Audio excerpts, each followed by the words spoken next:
बिस्मिल्लाहिर्रहमानिर्रहीम अस्सलाम वालेकुम नाज़रीन, मैं जवाद यूसुफ और आप सबको अपने ऑफिशियल चैनल में खुशामदीद कहता हूँ। नाज़रीन, अमेरिका और नाजायज़ रियासत के माबैन एक बहुत बड़ी गलत फहमी परवान चढ़ती जा रही है, जिससे उन दोनों के ताल्लुकात अब खराब होते हुए दिखाई दे रहे हैं। सिर्फ यही नहीं, बल्कि अमरीकी सदर को जान से मारने का एक प्लान तैयार किया जा रहा है। किसने तैयार किया है? 1 करोड़ से जायद ईरानियों के जबानों पर महज मर्ग बर अमरीका और मर्ग पर नाजायज रियासत नहीं, बल्कि इस मर्तबा था मर्ग पर ट्रंप। डोनाल्ड ट्रंप के मुजस्मे को लाखों अफराद ने कंकरियां मारी, जैसे शैतान को कंकरियां मारी जाती हैं। मिस्र अब वो मिस्र नहीं रहा। मिस्र ने सबसे बड़ा, पूरी दुनिया का सबसे बड़ा एक फौजी हेडक्वार्टर कायम कर दिया है और नाजायज रियासत की सरहदों के करीब अपनी फौजियों की तादाद भी बढ़ा दी गई है मिस्र की जानिब से। मिस्र क्या सोच रहा है? मिस्र क्यों पेशकदमी कर रहा है? मिस्र ने क्यों अपना हेडक्वार्टर दुनिया में सबसे बड़ा बनाया और फिर जो फौजें हैं उनकी डिप्लॉयमेंट पहले से ज्यादा क्यों की गई है नाजायज रियासत की सरहद पर? क्या नाजायज रियासत पर कोई हमला किया जाने वाला है? तुर्किया की जानिब से भी बड़ी हार्ड स्टेटमेंट्स आ रही थी नाज़रीन, उस हवाले से आज हम डिस्कशन करेंगे। रात की तारीकी में भारत ने एक मरतबा फिर पाकिस्तान पर हमला करने की कोशिश की, लेकिन उस हमले को नाकाम बना दिया गया। पाकिस्तान और ईरान के माबैन कुछ तारीखी मुआहिदे होने वाले हैं और वो मुआहिदे पाकिस्तान की तकदीर को बदल देंगे, पाकिस्तान की किस्मत बदल देंगे।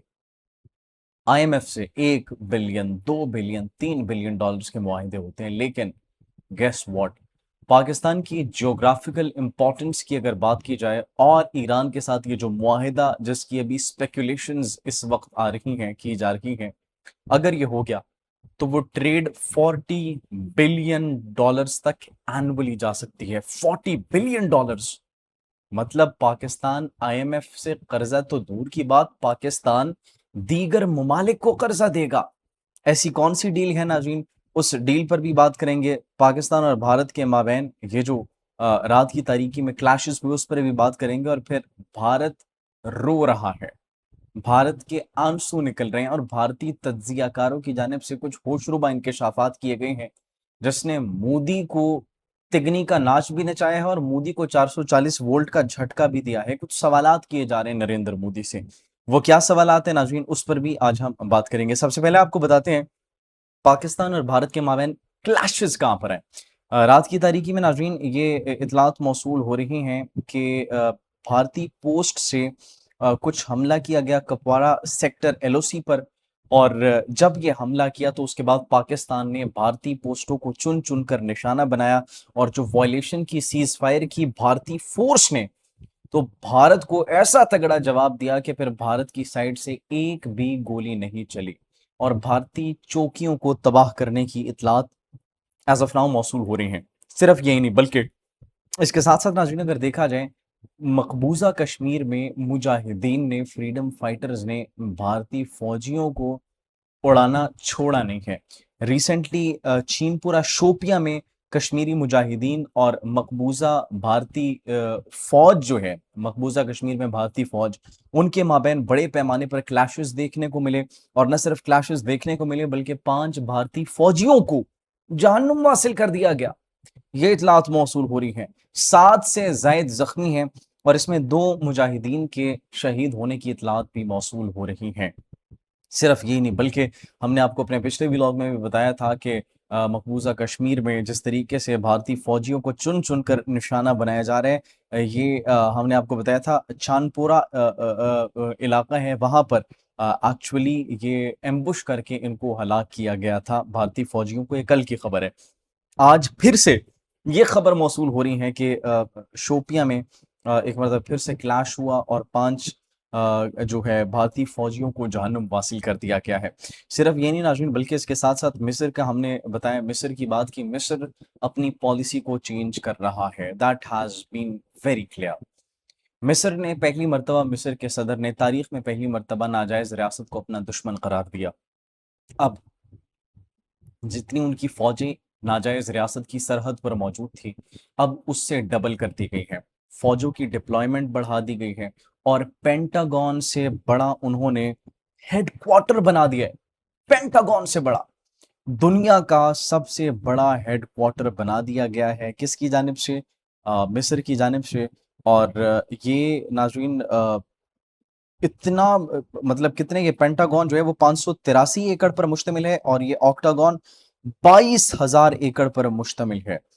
जबकि यहाँ पर जो है वो हजारों नहीं लाखों की तादाद में लोग और फौजी वो यहाँ पर ट्रेनिंग हासिल कर रहे हैं, उनकी इंटेलिजेंस यहाँ पर मौजूद है और इनको बड़ी सख्त सिक्योरिटी में और निगरानी में, और इसके स्ट्रक्चर की बात की जाए तो दैट इज़ रियली अमेजिंग।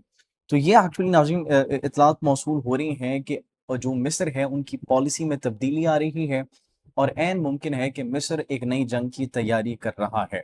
एक ऐसी जंग जिसमें तुर्किया उनके साथ हो सकता है, मिस्र उसमें होगा, सऊदी अरब उसमें होगा, पाकिस्तान उसमें होगा और एक अलायंस, मुस्लिम अलायंस वो इस जंग में होगा किसके खिलाफ? नाजायज़ रियासत के खिलाफ। फिर उन्होंने जो मिस्र के सदर हैं अब्दुल फत्ताह सीसी, उन्होंने दौरा करते हुए कुछ स्टेटमेंट्स भी दी। उन्होंने कहा कि एक वक्त था जब आईनी अदालत का मुहासरा किया गया, फिर एक दिन काबीना के दफ्तर का मुहासरा हुआ और एक और मौके पर वजारत दिफा को धमकियां दी गई। इसी तरह मीडिया प्रोडक्शन सिटी का भी मुहासरा किया गया। उन्होंने कहा कि इसलिए रियासत के अहम इदारों को कायरा से नए इंतजामी दारुल हुकूमत मुंतकिल करना जरूरी था ताकि मुस्तकबिल में ऐसा कोई वाकया पेश ना आ सके। आप देख रहे हैं कि ये किसको ललकारा जा रहा है, आप देख रहे हैं कि मिस्र किसको ये वाज़ेह पैगाम दे रहा है। तो ये नाज़रीन एक बहुत बड़ा गेम चेंजर मंसूबा हो सकता है। एक ऐसा मंसूबा जिससे टोटली मिस्र ने तयापांचा फेर देना है नाजायज़ रियासत का। दूसरी तरफ नाज़रीन अगर देखा जाए, आयतुल्लाह अली ख़ामनेई शहीद का जनाज़ा हो चुका है और जनाज़े के दौरान कुछ बड़े अहम हमने देखे, विजुअल्स देखे। सबसे पहले तो डोनाल्ड ट्रंप, जिस तरह शैतान को कंकरियाँ मारी जाती हैं, डोनाल्ड ट्रंप के मुजस्मे को लाखों ईरानियों की जानिब से कंकरियाँ मारी गई। न सिर्फ कंकरियाँ मारी गई बल्कि जो अमरीकी सदर हैं उनके मुखालिफ नारे लगे और उनकी मौत के नारे लगे और ये कहा जा रहा था कि आयतुल्लाह अली ख़ामनेई शहीद के खून का बदला हम उसके खून से लेंगे, क्योंकि खून का बदला खून होना चाहिए। सिर्फ ये नहीं नाज़रीन, बल्कि हमने आपको बताया नाजायज़ रियासत और अमरीका के माबैन भी इख्तलाफात शिद्दत इख्तियार कर चुके हैं। वो इसलिए शिद्दत इख्तियार कर चुके हैं क्योंकि जेडी वैंस की एक स्टेटमेंट आती है, वो कहते हैं कि अमरीका आखिरी वो मुल्क है जो कि नाजायज़ रियासत को इस वक़्त एज़ ऑफ नाउ सपोर्ट कर रहा है पूरी दुनिया में। उसके बाद अगर नाजायज़ रियासत के वज़ीर-ए-आज़म की बात की जाए तो वो कहते हैं कि हमारे बड़े दोस्त हैं और गेस व्हाट? वो किसको अपना दोस्त कहते हैं? कहते हैं भारत हमारा दोस्त है। भारत में 1.4 बिलियन पीपल हैं, 1.4 अरब लोग हैं और वो हमारे दोस्त हैं, वो बड़े अच्छे दोस्त हैं हमारे। लेकिन आप ज़रा चेक कीजिए कि उनके दोस्तों का क्या हाल है? उनके दोस्तों का ये हाल है कि भारतीय एनालिस्ट्स चीखें मार रहे हैं।